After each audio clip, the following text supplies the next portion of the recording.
Hello बच्चों। यहां दिया है thin uniform rod of mass m length l is free to rotate about its vertical upper end. ठीक है। When it is at rest it receives an impulse j at the lowest point normal to the length of rod immediately after the impact. Clear. तो देखो इसमें मैं अगर diagram बनाऊं इसका, तो रॉड है जिसका अपर एंड यहां कहीं पे फिक्स है और इस लोअर एंड पर हम लोग एक इम्पल्स दे रहे हैं j जिसका लेंथ दिया है l। क्लियर। तो अब हम लोग जो एंगुलर इंपल्स डिफाइन करते हैं उसको हम लोग डिफाइन करते हैं आर क्रॉस पी। मतलब आपके पास मोमेंट ऑफ लीनियर मोमेंटम, इसको जब हम स्केलर फॉर्म में लिखते हैं तो हम लोग लिखते हैं जो भी लीनियर इंपल्स लगा वो into perpendicular distance on line of impulse from rotation axis. Clear है। From rotation axis. क्लियर है। तो अब अच्छा देखो, तो रोटेशन एक्सिस इसका अपर जो एंड हिंज है यहां से रोटेशन एक्सिस होगी। तो जो भी हम लोगों के पास एंगुलर इंपल्स लगेगा वो आपके पास हो जाएगा j इंटू परपेंडिकुलर डिस्टेंस हो गया l। तो पहला लिखा हुआ है एंगुलर मोमेंटम, तो बेटा जो एंगुलर इंपल्स होगा इसको हम लोग लिखेंगे चेंज इन एंगुलर मोमेंटम। तो चेंज इन एंगुलर मोमेंटम हम लोगों के पास यहां से क्या मिलेगा कि final angular momentum minus initial angular momentum. तो इनिशियली जीरो था तो जो भी फाइनल होगा वही हमारे पास फाइनल एंगुलर मोमेंटम हो जाएगा जस्ट आफ्टर कोलिजन, जो कि यहाँ फर्स्ट ऑप्शन में दिया है तो ये करेक्ट हो जाएगा।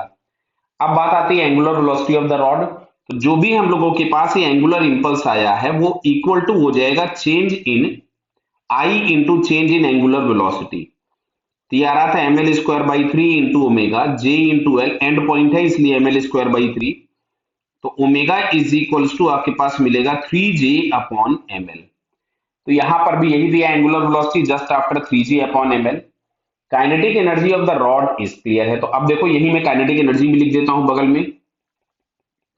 तो काइनेटिक एनर्जी को हम लोग लिखेंगे हाफ आई ओमेगा स्क्वायर, तो वन बाई टू आई, और ये हम लोगों ने जो ओमेगा निकाला था मैं इसका स्क्वायर कर देता हूं तो ये मिलेगा nine J square upon M square L square. अच्छा आई की वैल्यू भी पुट करनी है, मैं रख देता हूं यहां से।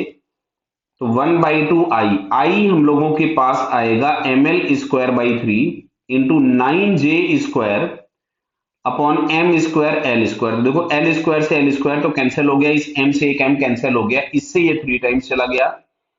तो ऊपर में देखिए आपके पास बच रहा है three J square upon two M, यही आ रहा है क्या, देखिए जरा, three J square upon two M. ठीक है, ये थर्ड ऑप्शन में दिया है तो थर्ड ऑप्शन भी करेक्ट हो गया। फोर्थ दिया है linear velocity of the mid point. तो देखो linear velocity of the mid point मतलब अगर हमको इस सेंटर वाले पॉइंट की वेलोसिटी चाहिए होगी तो इसको हम लोग लिखेंगे r इंटू ओमेगा, जहां पे r बराबर होगा l बाई टू। क्यों? बिकॉज इस सेंटर वाले पॉइंट की रोटेशन एक्सिस से डिस्टेंस होगी l बाई टू। तो वेलोसिटी ऑफ द सेंटर अगर हम लोग लिखेंगे तो l by two into omega, और ओमेगा हमने लिखा था three J upon M L. तो इस l से l कैंसिल हो गया, तो फाइनली हमारे पास यहां से आ रहा है three J by two M. तो देखिए ये दिया है क्या, three J by two M. Yes. तो जो लास्ट वाला ऑप्शन दिख रहा है वो three J by two M भी दिया है, यानी यहाँ पे हम लोगों के पास ये चारों ऑप्शंस करेक्ट हो गए। So one two three four all options are correct. Clear बेटा? Okay, all the best.